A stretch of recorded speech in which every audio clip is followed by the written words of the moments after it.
Hello, OSA fans.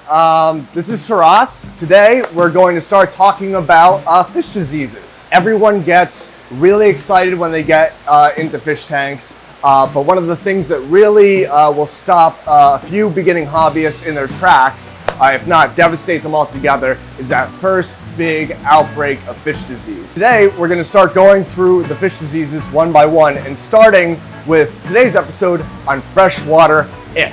Imagine this scenario. Maybe you've been through it. You have, let's say, a 20-gallon freshwater tank, and you've been so excited because it's been going well. Maybe you have a few platies and some sharks, and you're just adding and adding and adding, and oh, it's so much fun to feed them, and feeding them so much fun, and water changes are fun too, but maybe we'll only do them now and again.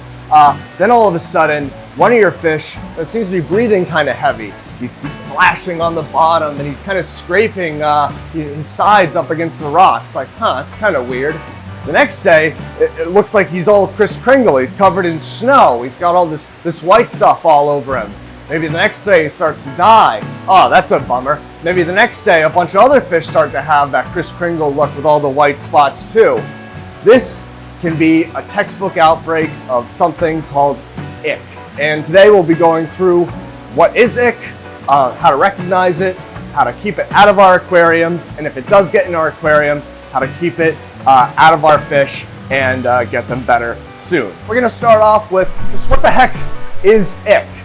Now, ick is a ciliated parasite. It's a protozoan, so it's this very, very small critter that essentially there are ciliates that do all kinds of things in the marine environment. There are beneficial ones and there are parasites. This one's a parasite.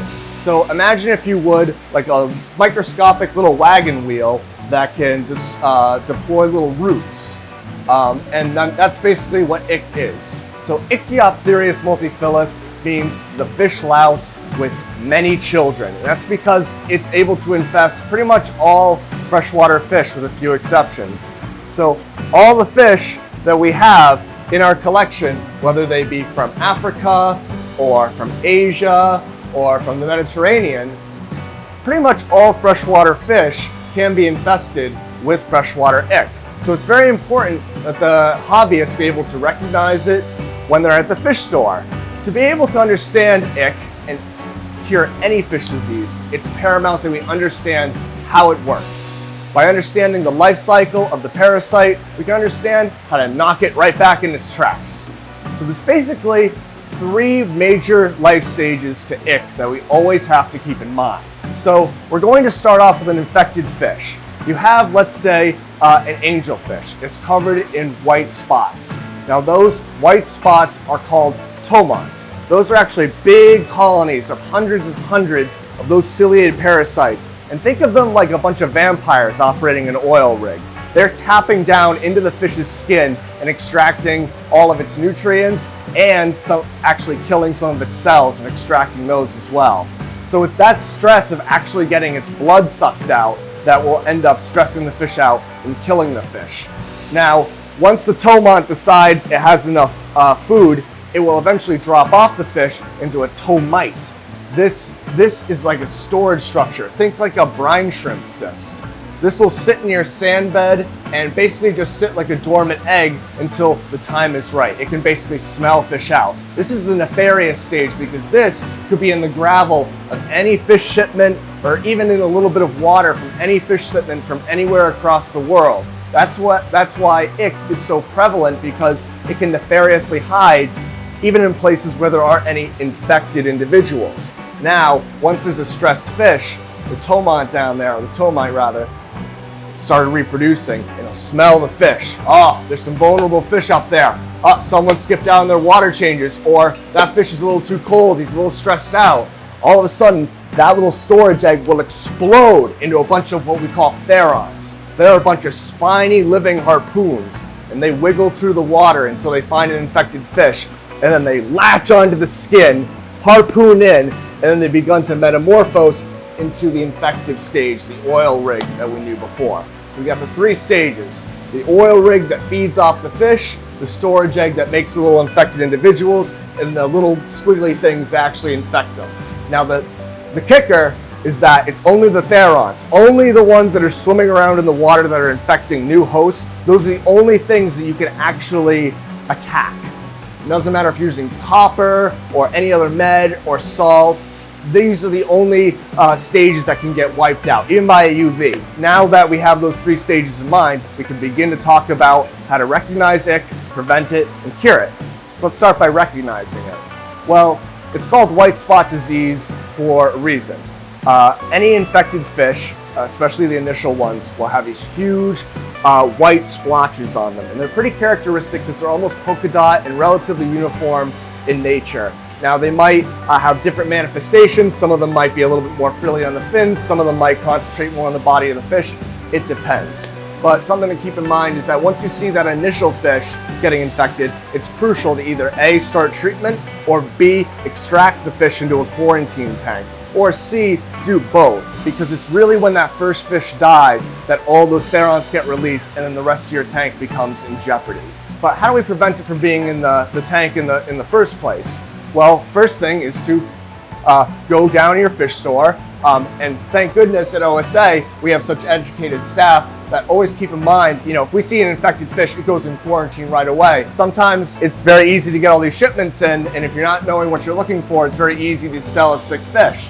So if we're looking down in the aisles, we're looking at all these fish of good color, they're all looking non-stressed, none of them are doing any real flashing behaviors, and that's a very good way of assuring us that there's no actual active infestation on the fish.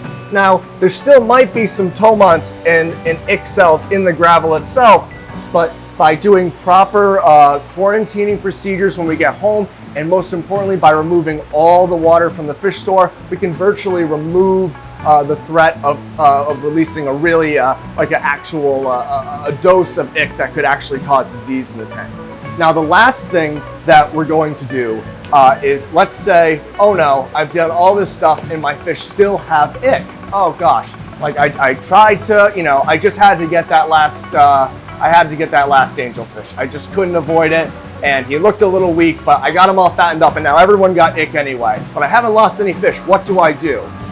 Now, ick is a wonderful disease because it is so accomplishable. A lot of diseases are very difficult to cure, ick not so much. Aquarists have been dealing with it across the world for centuries. So the best thing to do with ick, even though copper, metronidazole, all these different drugs will wipe it out, I recommend this very simple and holistic and effective treatment for Ichthyopteris multifilus. Step 1, if you have fish that can handle warm water of any kind, and most of our fish, even our cold water fish, can handle temperatures above 80 degrees for short periods of time. Raise that temperature up to 80, 82 plus, especially if you have tropical fish that can do it anyway. Ick does not like warm temperatures. Over 82 degrees Fahrenheit, it really can't do its thing super well. It really is a cold water parasite. That's why tropical fish that get a little too cold usually get ick. So boost your heater up, speed that life cycle up. So while the ick is kind of getting a little wonky, keep in mind that it also can't handle any salt whatsoever.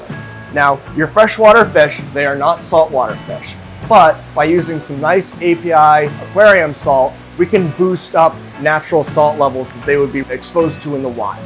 So a lot of these fish are from rivers or river deltas where a little bit of salt will just leak through, and that knocks a bunch of these parasites in their tracks. So by tossing just a few tablespoons a day, so that we're not exceeding anywhere between 1 and 5 parts per thousand, or 0.001 to 0.00025 for salt, we're really going to boost those salt levels up.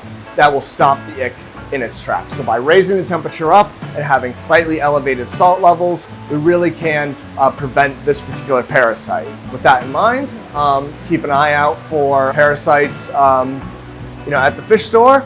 And if you have infestation in your own tank, now you know how to at least confront it. And happy, healthy fish, everyone.